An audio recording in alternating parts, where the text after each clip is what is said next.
What's up mga Choy? For today's video ay maaga pa lang at pupunta na tayo doon sa bahay ng aking lolo. Fiesta pala sa kanila mga Choy at birthday na din sa lolo ko. Simpleng handa lang namin hinanda mga Choy, at least meron. 84 birthday pala ni lolo mga Choy. Kaya sana more blow candle to come. Andito na pala tayo sa bahay ng lolo ko mga Choy. Ako pala na-assign sa mag-design. Sobrang dami talaga mga bata dito mga Choy. Ang kukulit. Ito na pala yung design mga Choy. Napakasimple lang, at least meron. Sa totoo lang mga Choy, 84 na si lolo. Pero yung balong nakalagay dito, 80. Ang aga pa lang Choy, ang dami ng tao. Dumating na pala yung in-order namin ng cake, kaya nag-start na kami ng picturean. Ang aga pa yan Choy, pero lasing na yan si lolo. First time ko talaga nakita si lolo na umiyak. Kasi nakita niya yung anak niya nasa Manila. Hindi makauwi kasi nagtatrabaho. Na-shock talaga ako mga Choy kasi akala ko tumawa. Yun pala, umiyak pala si lolo. Kaya umiyak na lang kami lahat.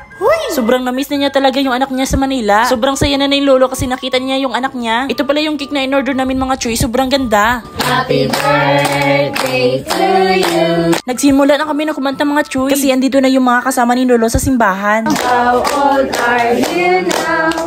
Happy birthday, happy birthday. Kita tanan akong pamilya way ano tanan ito. Amen. Amen.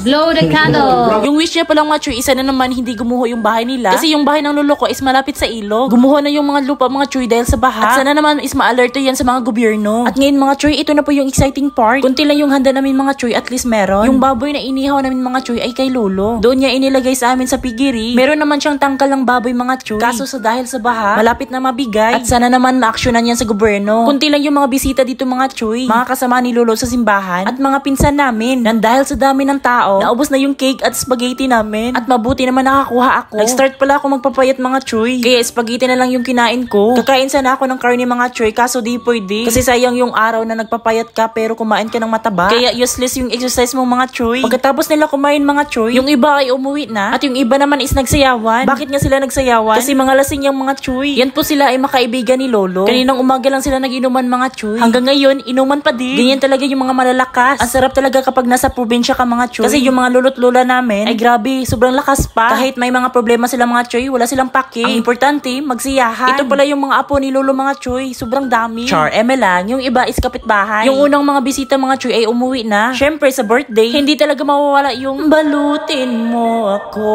Char, auntie ko pala yun mga Choy. At ito na yung handa namin mga Choy. Simple lang. Sa mga birthday mga Choy, hindi talaga mawawala yung pampahaba ng buhay. Sa dami-dami ng tao, ito na po yung naiwan ng spaghetti. Ito pala yung lolo ko mga Choy. Masaya siya kasi umabot siya ng ganitong edad. Happy birthday lo, and more birthday to come. If you want more video mga Choy, don't forget to follow, like, and share. Thank you!